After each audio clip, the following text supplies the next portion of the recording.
Hey folks, David Stewart here. Time for a very quick video on Classic WoW.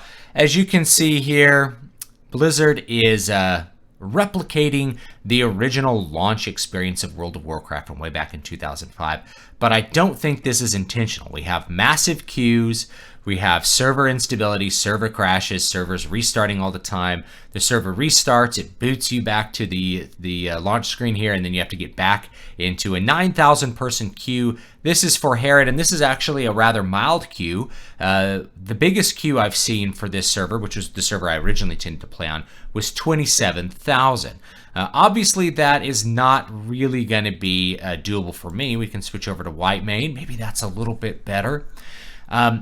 6,000, it is a little bit better. Now, this actually is interesting because as Blizzard realized that they massively underrated the amount of popularity that this WoW Classic would have, this is the same thing that happened in 2005. They didn't think as many people would be interested in playing as played, and they weren't really prepared for the amount of stress that it would put on their systems to have that many people trying to log in at once, particularly in a couple of specific areas. Those areas where you create a new character and you play your initial levels are going to be very, very much intensely impacted.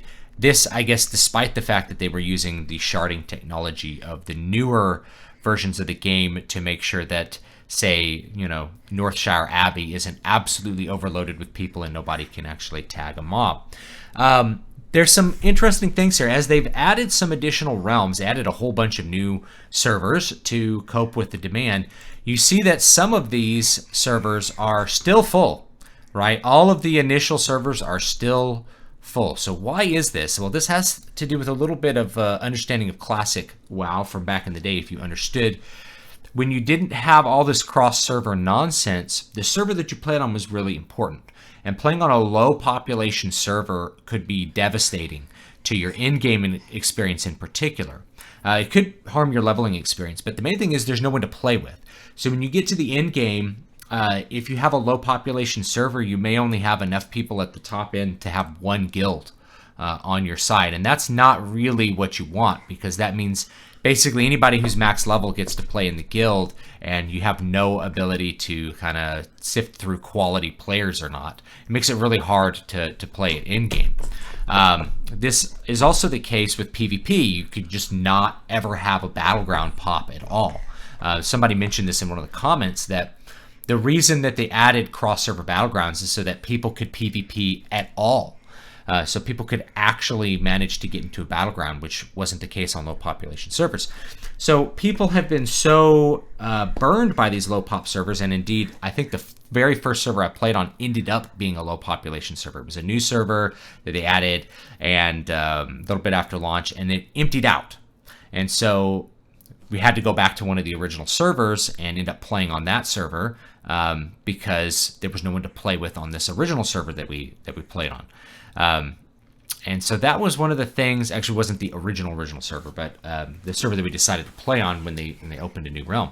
So people have been so burned by that, where they got stuck with their level 60s on these low population servers, that they're willing to not go away from a server that has a 500-minute queue, multiple hour long queue in the middle of the day. I'm recording this at like 10 a.m. or something. Right, this should be not peak World of Warcraft time.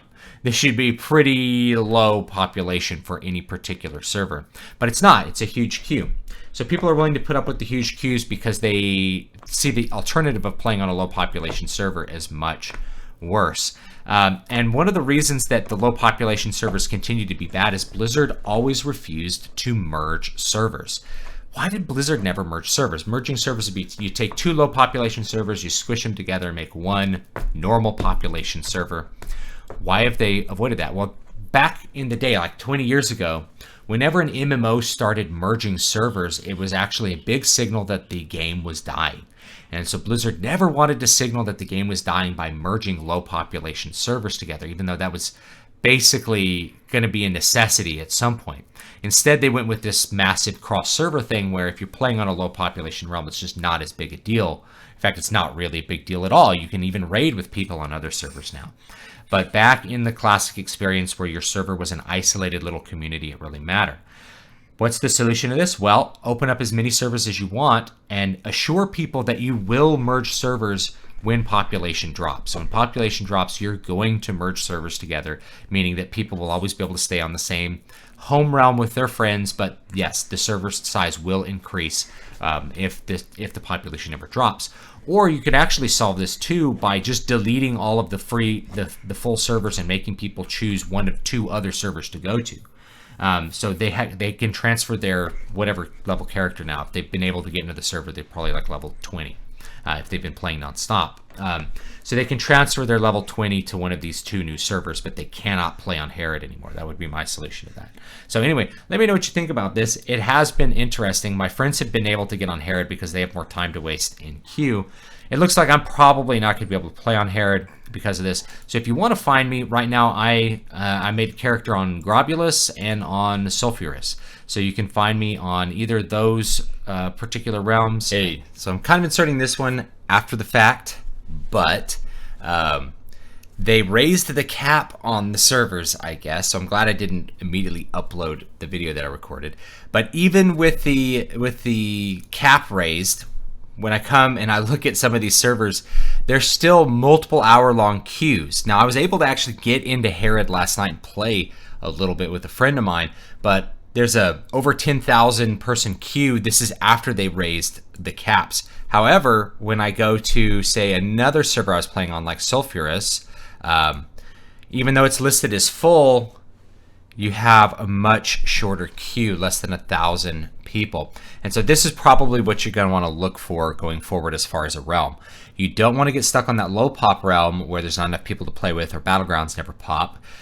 But you don't want to get stuck on a realm that's so full you can never log into it. What you want is one that is close to full at prime time, or is full at prime time with a short queue. And so I'm looking at this one now. It says estimated time 10 minutes. That's perfect because that's a 10-minute queue. Right now I'm at prime time versus at 10 a.m. when I was recording the other video. This is awesome. This is what you want. So I'm probably going to play on Sulfurous and Herod. Once things die down, maybe I'll play on Herod. But if you're wanting to play with me, I'll probably be on Sulfurous. I'm sure there's other realms that you could pick that have the same thing going on. One of these full realms that didn't start off with one of the very initial realms. But you can see here in prime time, almost everything's high, medium, or full. So I would look for one of these high servers or one that's full that has a short queue. And that's probably going to be your best bet for what you want to do. So thanks so much. And I will see you guys next time.